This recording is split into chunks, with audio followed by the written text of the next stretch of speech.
नमस्कार। मैं डॉक्टर सुधा चौहान राज, मेरा नाम मेरी पहचान के अंतर्गत अपनी प्रस्तुति लेकर प्रस्तुत हूँ। सर्वप्रथम मैं मीनू जी को हार्दिक धन्यवाद और बधाई देती हूँ। उन्होंने इतना अच्छा कार्यक्रम आयोजन किया कि हर साहित्यकार को अपनी पहचान बताने का अवसर दिया। मेरा नाम सुधा चौहान है।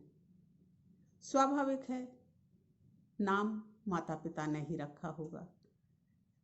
मेरे नाम का अर्थ है सुधा, यानी सोमरस, अमृत। और अमृत एक ऐसी चीज है जहाँ जाता है वहाँ अमरता प्रदान करता है, यानी कि एक नया जीवन देता है, जीवनदायिनी धारा बहाता है। मेरा नाम मेरे माता पिता ने दिया, मुझे अपने नाम से स्नेह है, प्रेम है। कहते हैं कि जब मैं पैदा हुई थी उस साल सूखा पड़ा था और मेरा पैदा होने के बाद जोरदार बारिश हुई थी, इसलिए मेरे पिताजी ने मेरा नाम सुधा रखा था। इसके बाद मेरे विवाह के पश्चात भी यही बात हुई कि जब मैं अपनी ससुराल गई तब जनवरी के महीने में अच्छी बारिश हुई तो मेरे आदरणीय ससुर जी का भी यही कहना था कि मेरे घर सुधा आई तो सुधा बरस गया, क्योंकि वो बहुत बड़े जमींदार थे, उनकी लंबी चौड़ी खेती पाती थी, तो वो सुधा उनके लिए अमृत तुल्य था। इसलिए मुझे मेरे पिताजी ने और उधर ससुराल में भी मेरे आदरणीय ससुर जी ने, दोनों ने यही नाम दिया, इसलिए मैं अपने नाम से संतुष्ट हूँ। मेरा विवाह बाल विवाह हुआ था। 19 वर्ष में मैं 3 बच्चों की माँ बन गई थी। उसके बाद फिर मैंने अपनी पढ़ाई अनवरत रखी और उसके बाद भी 10 साल तक, मैं 8वीं में पढ़ती थी जब मेरा विवाह हुआ था, उसके बाद भी मैंने अपनी पढ़ाई चालू रखी। उसके बाद BA किया, MA किया, डबल MA किया, संस्कृत से MA किया, योगाचार वेदाचार डिप्लोमा किया, सारी पढ़ाई करीब 10 साल तक रखी और उसके बाद अपना गृहस्थ जीवन निभाते हुए अपने शौक़ को भी आरंभ रखा। बचपन से ही लिखने पढ़ने का शौक़ था।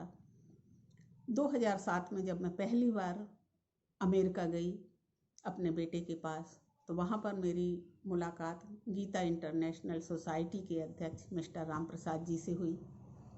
उन्होंने मुझे एक कार्य दिया बाल गीता लिखने के लिए। मुझे लगा यह बहुत अच्छी बात है कि मैं बाल गीता लिखूं, और मैंने तन मन धन से लगकर उस गीता के ऊपर काम किया।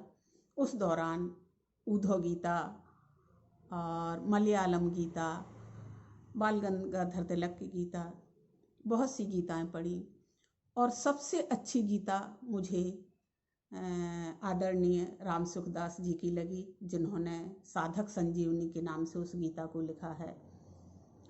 अगर हम अष्टावक्र जी की गीता देखें तो वो बहुत कठिन है, लेकिन साधक संजीवनी बहुत सरल है।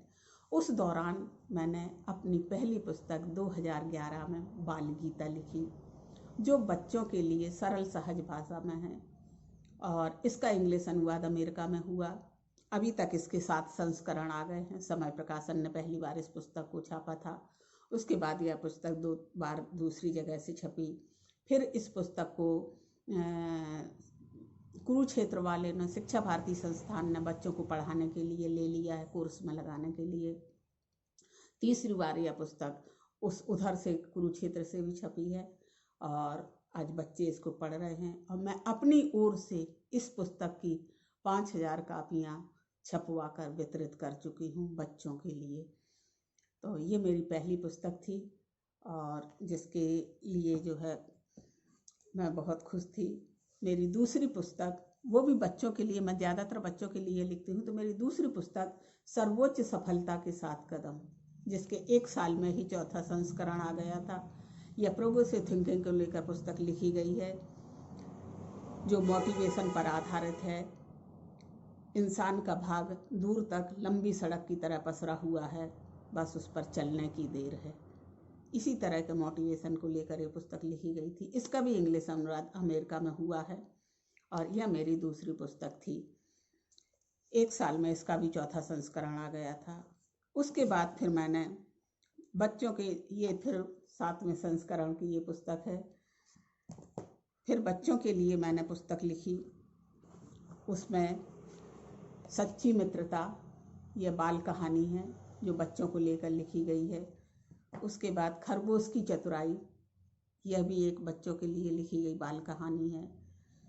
उसके बाद फिर दुर्गा सप्तशती के 700 श्लोकों को मैंने आला छंद में छंदबद्ध किया है, जो हिंदी में है।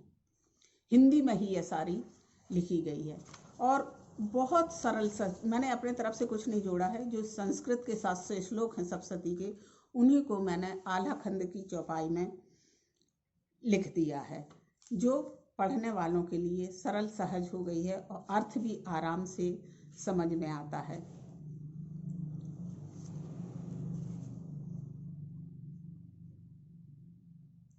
जिसको कुछ एक श्लोक में पढ़ के सुनाती हूँ। मार्कंडेय ऋषि यूं बोले, ओम क्लीं चामुंडाय, सूर्य के पुत्र सारवणी भय, जो 8वें मनु कहाए। उनकी कथा कहूँ विस्तारी, भक्तों सुनियो ध्यान लगाए। सुनो कहानी सारवणी की, जिन पर अम्बे भई सहाय। इस तरह जो में लिखा है, और ये मेरी 5वीं पुस्तक थी, जो इस तरह से अच्छा रिस्पांस मिला जिसको। उसके बाद फिर मैंने पूजा के फूल नाम से एक गीत लिखा, जो मेरी 6वीं 7वीं पुस्तक है। फिर उसके बाद आल्हा उदल की महागाथा महोबा लिखी, जो अंजुमन प्रकाशन इलाहाबाद से प्रकाशित है। ये पुस्तकें भी अलग अलग जगह से प्रकाशित हैं और ये एक ऐतिहासिक पुस्तक है और ये मेरी लाइफ में मील का पत्थर साबित हुई। ये मेरे 7 साल का शोध ग्रंथ है, जिसमें आला उदल की महागाथा है। ये एक ऐसा इतिहास है जो विलुप्ति के कगार पर है, जिसको मैंने अपने 400 पेज की पुस्तक में सहेजा है, समेटा है और आला के आदि से लेके अंत तक का, उस काल की राजनीतिक, आर्थिक, सामाजिक परिस्थिति का, चूंकि ये वीरगाथा काल का समय है, 10वीं शताब्दी से 12वीं शताब्दी से आरंभ होता है और 10वीं शताब्दी से लेकर 13वीं शताब्दी तक वीरगाथा काल का समय था। तो ये वीरों का इतिहास है और आला उदल के विषय में तो आप सभी जानते हैं। इस पुस्तक पर मुझे 2017 में प्रकाशित हुई थी और इस पुस्तक पर मुझे बहुत से पुरस्कार, सम्मान, प्रशस्ति पत्र मिले हैं। कहीं से 51,000 का, कहीं से नासिक से हमें 11,000 का पुरस्कार मिला, वसारी महोत्सव से हमें 11,000 का पुरस्कार मिला और भी जगह से, लखनऊ से भी इस पर मैं हूँ बेटी अवार्ड दिया गया। तो इस तरह से मेरी बहुत सी ये पुस्तक हुए और मैं नहीं जानती हूँ, ये बुंदेलखंड का एक इतिहास है जो लिखा है, लेकिन मद्रास, बेंगलोर, हैदराबाद, हिमाचल प्रदेश, कश्मीर, हरियाणा, पंजाब, मतलब मेरे को करीब 200 फ़ोन इस पर आ चुके हैं। और जो लोग मेरी इस पुस्तक पर 2 बच्चे PhD कर रहे हैं। एक उरई का धर्मेंद्र सिंह, जो जीवाजी यूनिवर्सिटी से PhD कर रहे हैं, और दूसरे चित्रकूट के सत्येंद्र शुक्ला जी हैं, जो JNU में हैं, वो भी इस पर PhD कर रहे हैं। तो इस तरीके से ये मेरी पुस्तक बहुत अच्छी है। इसी कड़ी में मैंने इतिहास पर ही अपनी 2 पुस्तकें मेरी आज भी जनवरी में आने वाली हैं। एक है महोबा के राजवंश, 8वीं शताब्दी से लेके 16वीं शताब्दी तक, और दूसरी पुस्तक है मध्यकालीन महोबा का बृहद इतिहास। ये पुस्तक भी मेरी आने वाली है और इस तरह से ये मेरी 8वीं पुस्तक है, 9वीं पुस्तक है। और उसके बाद फिर मैंने लिखा शिक्षा एवं सुरक्षा बालिकाओं के लिए, ये मेरी 9वीं पुस्तक है।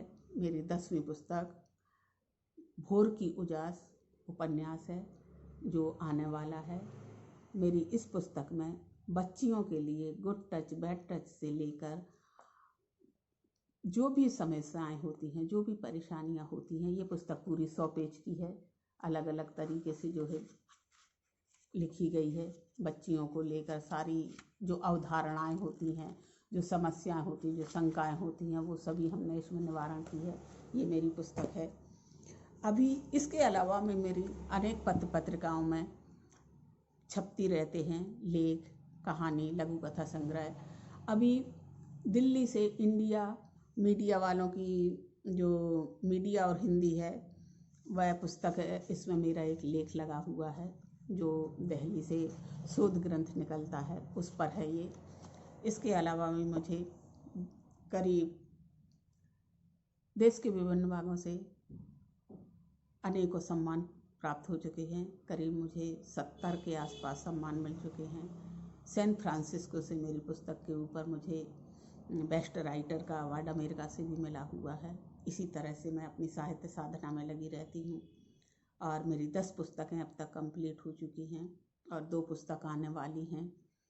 इसके अलावा करीब 50 साझा संकलन निकल चुके हैं और अभी मैं अपनी करीब 7-8 पुस्तकों का संपादन भी कर चुकी हूँ। अभी कोरोना काल में भी मैंने 5 पुस्तकों का संपादन किया है।